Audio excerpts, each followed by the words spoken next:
Приветствую, с вами ваш летописец. Сегодня мы отправляемся в Дею, мрачные земли, где смерть это уже не трагедия, а скорее, обыденность. Ремесло, почти. Да, место такое, где золото уже не радует, а мертвецы, так сказать, ведут дела. Мы погрузимся в историю Клавиуса, рыцаря смерти из Некрополя. У нас есть видеохроника его жизни, есть записи. Их называют Дирк Деи, мрачные такие хроники этой земли. Ну да, вроде погребальные песни. И еще заметки из таверн на границе. Попробуем понять, какова она, настоящая цена вечности. Действительно, Дея — это земля, где сами понятия жизни и смерти, они искажены. Как вот и говорится в Дирге Деи, это мир, построенный на костях и амбициях некромантов. То есть смерть — это порядок. Именно. Инструмент власти. Иногда даже деловой партнер. Такой холодный расчет вместо скорби. Жутковато. А вот представьте, что если бы вечность можно было просто купить, за деньги?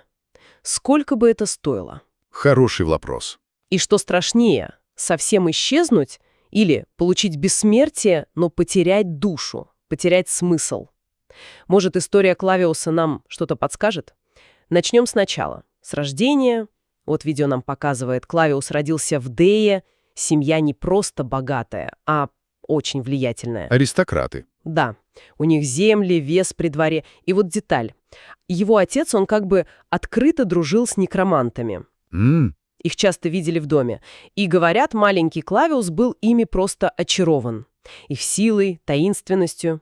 И это не какая-то семейная странность, нет? Дирк Дея это подтверждает. Для аристократии там союз с некромантией был, прагматичным выбором. Способ укрепить власть. То есть это было нормально. Ну как, нормально. Источники намекают, что и страх, и принуждение тоже роль играли. Власть через магию смерти — это ведь сделка. И не всегда выгодная для всех. Понятно. Отец хотел, чтобы сын был сильным. Военная карьера. Да. И Клавиус пошел в армию. И ведь не подвел. Талант к тактике проявил. Стал грозным командиром. Специалист по таким, стремительным атакам. Его имя внушало, уважение на поле боя. И вот эта его черта, специализация на нападении, она ведь сохранилась и после смерти. В таблицах Дирга Деи он так и числится. Рыцарь смерти с навыком нападения. То есть это не просто игровая механика? Я думаю, нет. Это отражение его сути. Его страсти, которая даже смерть пережила. Потом с отцом что-то случилось. Неясно, слухи какие-то ходят. Да, там туманно все. Но факт. Клавиус получает огромное наследство. Просто колоссальное. И вот тут у него появляется мечта. Главная мечта. Какая же? Просто жить вечно, нет. А именно тратить. Без конца. Интересное желание. Вечные траты. И он начинает искать способ. Обращается к фигуре, по-настоящему легендарной и зловещей. К личу Сандра. О, Сандра, да уж. Говорили, тот был другом отца. Сандра. Это имя даже в Дее произносит с опаской. Дирк Деи рисует его как мастера интриг, манипулятора. Он собрал огромную силу обманом, предательством. А к моменту встречи с Клавиусом он уже был личем. Да, он уже был личем, то есть могущественным некромантом, обманувшим смерть. Но ум и коварство никуда не делись. Видеоисточник как раз подчеркивает, каким убедительным он мог быть. И вот Сандра выслушал Клавиуса и пообещал ему то, что он хотел — вечную жизнь для вечных трат. Ну надо же.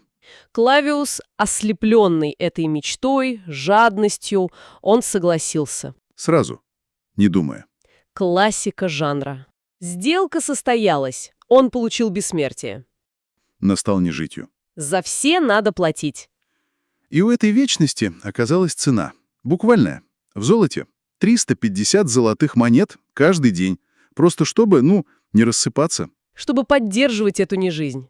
И вот он парадокс. Жесточайший. Это и видео показывает, и хроники намекают. Он хотел вечность, чтобы наслаждаться золотом. А получил вечность, чтобы служить ему. Именно. Золото из цели стало проклятием. ежедневной данью. Вот эта его специализация игровая, плюс 350 золота в день, который обычно бонус. Для него это не бонус. Для него это вечное напоминание о цене сделки. Это не доход, это его оковы. Золото стало его тюремщиком. Какая ирония. Трагедия просто. Да. Он получил вечность, чтобы владеть золотом, а в итоге золото стало владеть им. Так Клавиус и стал вечным.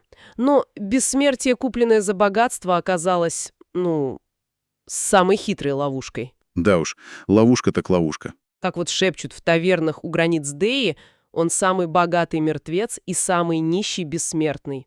Его история — это не просто байка. Нет, это глубже. Это и есть тот самый вечный Дирк Деи, погребальная песня о душе, которая потеряла смысл в погоне за пустой вечностью. И его трагедия, она ведь ставит вопрос, важный не только для Деи. Чего вообще стоит вечность, если в ней нет души, нет радости, цели? Стоит ли бессмертие потери всего, что делало жизнь, жизнью, ценной? Да. Дирк Дея как раз об этом поет, о пустоте, которая может ждать за обещанием бесконечности. Что ж, это был наш разбор истории Клавиуса, рыцаря смерти, чья вечность звенит золотом и пахнет прахом. До новых историй в нашей таверне.